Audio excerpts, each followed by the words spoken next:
இந்த கோயிலில் வந்து பாலாபிஷேகம் பண்ணால் உங்கள் பிரச்சனை எல்லாமே தீர்ந்து போயிருங்க. ஆமாங்க, தேவார பாடல் பெற்ற 59வது ஸ்தலமான திரு ஆதிமூலேஸ்வரர் சிவனாலயம். இக்கோவில் திருஞான சம்பந்தரால் தேவார பாடல் பெற்றிருக்கு. இங்குள்ள ஆதிமூலேஸ்வரர் சிவபெருமானுக்கு பாலாபிஷேகம்னா ரொம்ப பிடிக்குங்க.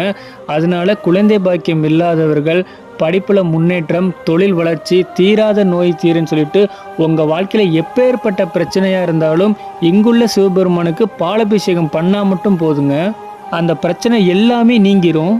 சர்ப்பம் தாங்கிய சண்டிகேஸ்வரர் இந்த கோயிலில் மட்டும்தாங்க இருக்காங்க. இவரை வழிபடுறதுனால ராகுதோஷம் பிரச்சனைகள் எல்லாமே தீர்ந்து போயிருங்க.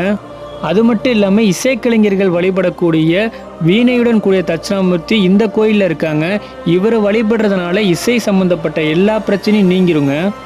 அதனால தாங்க சொல்கிறேன், பிறப்பிலேருந்து இறப்பு வரையும் அனைத்தையும் மறலக்கூடிய ஒரே ஒரு சிவன் கோவில் இந்த கோயில் மட்டும்தாங்க. இந்த கோயிலோட ஃபுல் அண்ட் ஃபுல் வீடியோ நம்ம சேனலில் இருக்குங்க.